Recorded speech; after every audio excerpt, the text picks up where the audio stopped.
Let's talk about SPACs. What is a SPAC? What is a SPAC? SPAC time, a special purpose acquisition company, which, to simplify what a SPAC is, it's essentially going public without having to spend the $4 to $10 million of going public and waiting 18 months to go public. It's somebody that already has a holding company on the market with some cash in it, and the stock's around $10. Some of them are $10.50 because they got a warrant on the back end. And you go and say, hey, let's do something with the SPAC. Couple months later, you're on the market with a ticker. Okay, so that's a SPAC to simplify it. But let me read a few things here for you.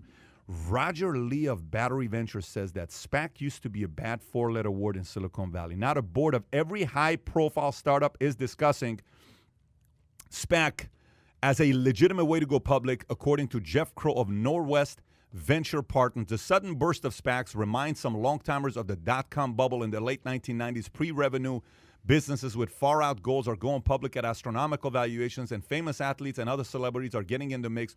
The Wall Street skeptics, it looks like the finance industry's latest scheme to make money, speculators, et cetera, right? $44 billion so far and 144 deals, according to a SPAC insider. But the following names have gone into the SPAC movement. Shamat, who's a potential governor of California. Serena Williams, Steph Curry, Shaq, Alex Rodriguez, Billy Bean, Tillman Fertitta, Billy Fo. There is a lot. Kaepernick just got it. There's a lot of people that are going into the SPAC market, and Silicon Valley is saying maybe this is the way to go because people don't want to wait that long. Thoughts on SPACs? Let me tell you something. I, quite candidly, never heard of a SPAC until like the last year. Been around for a while. Yeah, I thought it was a super political action committee. You know, you have a PAC. I thought it was a SPAC. Oh, you got a PAC? I got that's a literally super what I PAC. thought it was for a while. A super PAC. That's true because they do call it super PAC. But I don't know if it's just because I've been, following Chamath's interviews a little bit more lately, and he's quote unquote the king of the SPAC.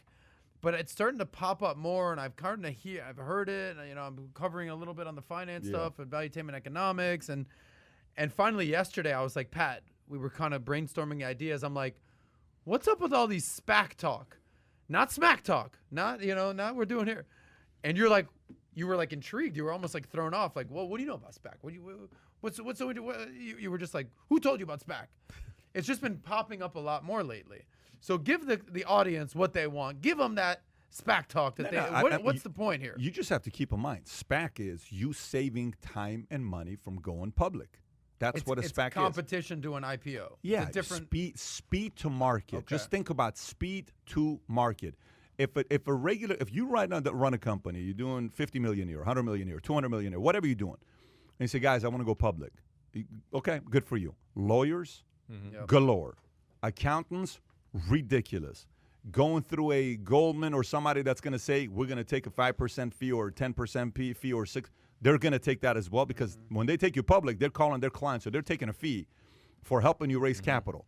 And take 12 to 18 months versus somebody comes and says, look, I'm already public. Why don't you put your company in my SPAC? And then at the same time, I can help you be public in the next, 30 to 90 days. So it's speed to market.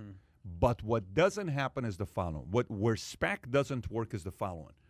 There are a lot of SPACs that get a bad reputation because there is no company. It's not a company, it's an idea.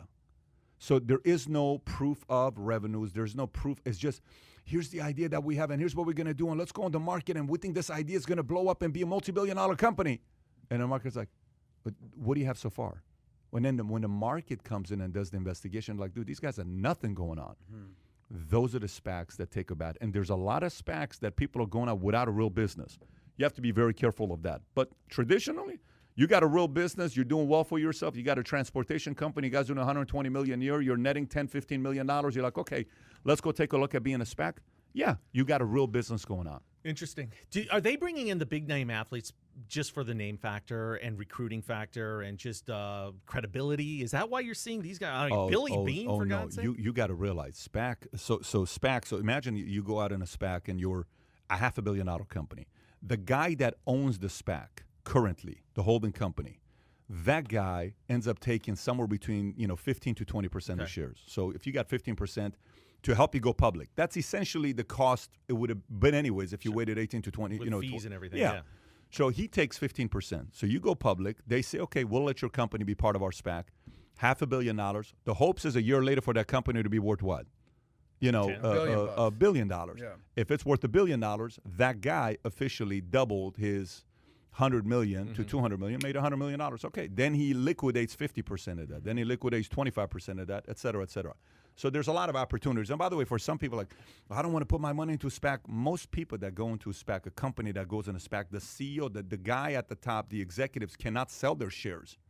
They have to stay on. So it's not like, hey, I'm in, got the money, I'm out. There's a timeline because they're watching you. So regulators are watching you. So yes, it's actually a very interesting thing that's creating. It's been around for a long time.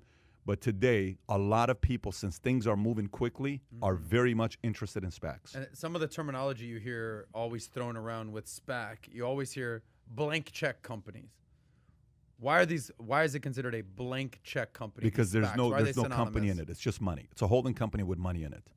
It's a holding company. It's like a shell company? It's a shell company. That you just plug in, all right. Yes. We're going to do That's this. That's a good way of putting it. Okay. Yes, it's a shell company. So if you enjoyed this little short segment from the podcast that we did, here's another short segment to watch. Or if you want to see the entire podcast, click over here. Take care, everybody. Bye-bye.